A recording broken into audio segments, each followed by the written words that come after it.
திருவண்ணாமலை மாவட்டம் செய்யார் மார்க்கெட் பகுதியில் கடந்த 5 மாதங்களாக நகராட்சி விநியோகிக்கும் குடிநீருடன் கழிவுநீர் கலந்து வருவதாகவும் பலமுறை புகார் அளித்தும் நகராட்சி எவ்வித நடவடிக்கையும் எடுக்கவில்லை என நகராட்சி நிர்வாகத்தை கண்டித்து பெண்கள் சாலை மறியலில் ஈடுபட்டதால் பரபரப்பு நிலவியது. செய்யாறு நகரின் பிரதான சாலையான காந்தி சாலையின் மார்க்கெட் பகுதியில் நெடுஞ்சாலைத்துறை சார்பில் சாலையின் இருபுறமும் 450 மீட்டர் தொலைவிற்கு 4,95,00,000 மதிப்பில் கழிவுநீர் வடிகால் கால்வாய் கட்டும் பணி நடைபெற்று வருகிறது. அப்பணியின் போது கால்வாய் தோண்டப்பட்ட இடத்தில் இருந்த குடிநீர் இணைப்புகளை நெடுஞ்சாலைத்துறையின் ஒப்பந்ததாரர் முறையாக இணைக்காமல் பணிகள் மேற்கொள்ளப்பட்டு சாலை அமைத்துவிட்டதாக கூறப்படுகிறது. அதனால் கடந்த 5 மாதங்களுக்கு மேலாக மார்க்கெட் பகுதியில் உள்ள வீடுகளுக்கு நகராட்சி விநியோகிக்கும் குடிநீரானது கழிவுநீருடன் கலந்து அசுத்தமாகவும் துர்நாற்றத்துடனும் வருவதாக கூறப்படுகிறது. இதுகுறித்து அப்பகுதி மக்கள் நகராட்சி நிர்வாகத்திடம் நேரில் சென்று புகார் அளித்தனர். நகராட்சி நிர்வாகம் நடவடிக்கை எடுக்காததால் ஆத்திரமடைந்த அப்பகுதி பெண்கள் காந்தி சாலையில் மறியலில் ஈடுபட்டனர். அதனையடுத்து சம்பவ இடத்திற்கு வந்த செய்யாறு காவல் சிறப்பு உதவி ஆய்வாளர் மோகன் மறியலில் ஈடுபட்ட பெண்களிடம் சமாதான பேச்சுவார்த்தை நடத்தியதன் பேரில் மறியலை கைவிட்டு கலைந்து சென்றனர்.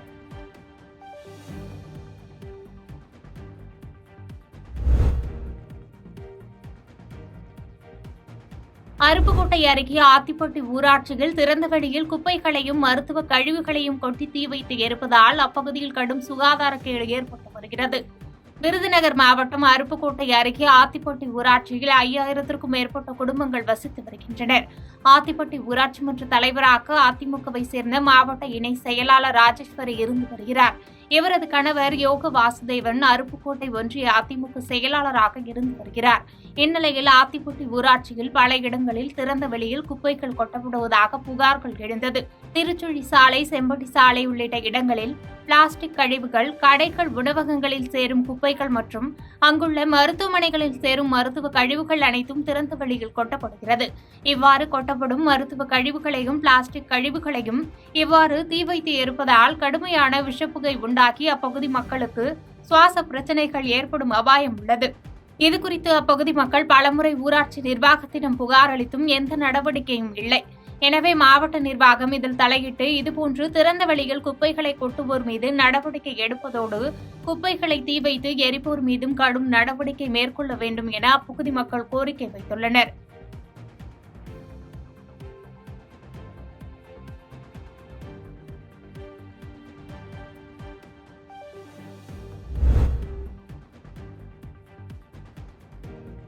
இருபத்தி வயது இளைஞன் கத்தியால் குத்தப்பட்டு கொலை செய்யப்பட்ட சம்பவத்தில் கொலையாளிகளை உடனடியாக கைது செய்ய வலியுறுத்தியும் கொலை சம்பவத்திற்கு காரணமான சட்டவிரோத மதுபான கடையை மூடக்கோரியும் ஈரோடு அரசு தலைமை மருத்துவமனை எதிரே ஊர் மக்கள் சாலை மறியல் போராட்டத்தில் ஈடுபட்டனர்.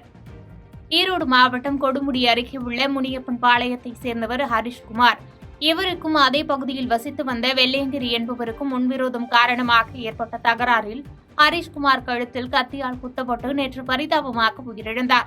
சோழங்கபாளையம் அருகே உள்ள மதுபான கடையில் ஏற்பட்ட தகராறில் ஹரிஷ்குமார் உயிரிழந்த நிலையில் 24 மணி நேரமும் மதுபானம் விற்பனை செய்யப்பட்டதே இந்த கொலைக்கு முக்கிய காரணம் என்றும், மேலும் அப்பகுதியில் நிலவும் சட்டவிரோத செயல்பாடுகளை கண்டுகொள்ளாத காவல் ஆய்வாளர் திருஞான சம்பந்தம் லஞ்சம் பெற்றுக்கொண்டு சட்டவிரோத செயல்பாடுகளை அனுமதித்துள்ளதாக குற்றம் சாட்டி காவல் ஆய்வாளரை உடனடியாக இடமாற்றம் செய்ய வலியுறுத்தியும், கொலையாளிகளை விரைந்து பிடிக்க வலியுறுத்தியும் உயிரிழந்தவரின் சடலத்தை வாங்க மறுத்து ஊர் பொதுமக்கள் ஈரோடு அரசு தலைமை மருத்துவமனை எதிரே திடீர் சாலை மறியல் போராட்டத்தில் ஈடுபட்டனர்.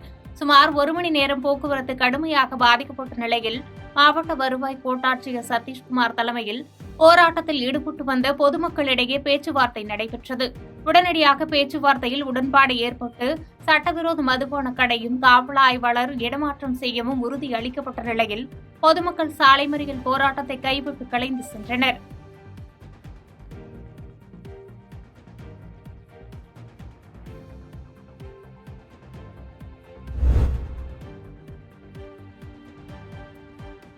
காட்பாடியில் கந்துவட்டி வசூலித்த பெண் அதிரடியாக கைது செய்யப்பட்டார். வேலூர் மாவட்டம் காட்பாடி அடுத்த செங்கோட்டை புதுத்தெருவை சேர்ந்தவர் ஜெயந்தி. இவர் கடந்த 23ஆம் தேதி காட்பாடி காவல் நிலையத்தில் புகார் அளித்திருந்தார். அதில் அதே பகுதியைச் சேர்ந்த வட்டி தொழில் செய்து வரும் ஜெயக்குமார் என்பவரின் மனைவி தாரா அதிக வட்டி வசூலிப்பதாகவும், தான் அவரிடம் வாங்கிய ரூபாய் 40,000 கடனுக்கு வாரம் 2,000 வட்டி கட்டி வருவதாகவும், கடந்த சில காலம் வட்டி கொடுக்க சிறிது தாமதமானதாகவும் இதனால் தாரா தன்னை தகாத வார்த்தைகளால் திட்டியதாகவும் ஆகவே அவர் மீது நடவடிக்கை எடுக்க வேண்டும் என குறிப்பிட்டிருந்தார். மனு மீது காட்பாடி காவல்துறையினர் மேற்கொண்ட விசாரணையில் தாரா கந்துவட்டி வசூலிப்பது தெரியவந்து வழக்கு பதிவு செய்து அவரை கைது செய்தனர்.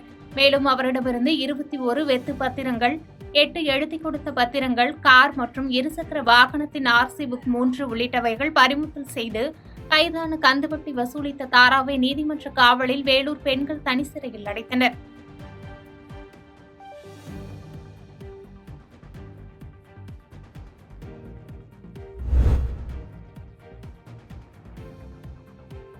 கோவில்பட்டியில் கஞ்சா விற்பனையில் ஈடுபட்ட இளைஞரை கைது செய்து அவரிடமிருந்து 250 கிராம் கஞ்சாவை மதுவிலக்கு பிரிவு காவல்துறையினர் பறிமுதல் செய்தனர்.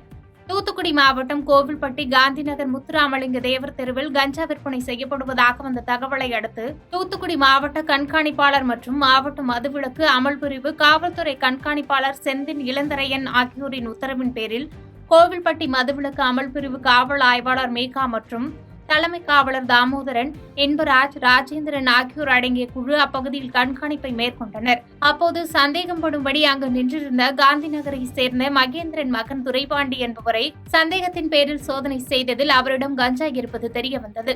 உடனடியாக அவரை கைது செய்த கோவில்பட்டி மதுவிலக்கு அமல் பிரிவு போலீசார் 45 பாக்கெட்டில் வைக்கப்பட்டிருந்த 250 கிராம் கஞ்சாவை பறிமுதல் செய்து அவரிடம் விசாரணை மேற்கொண்டு வருகின்றனர்.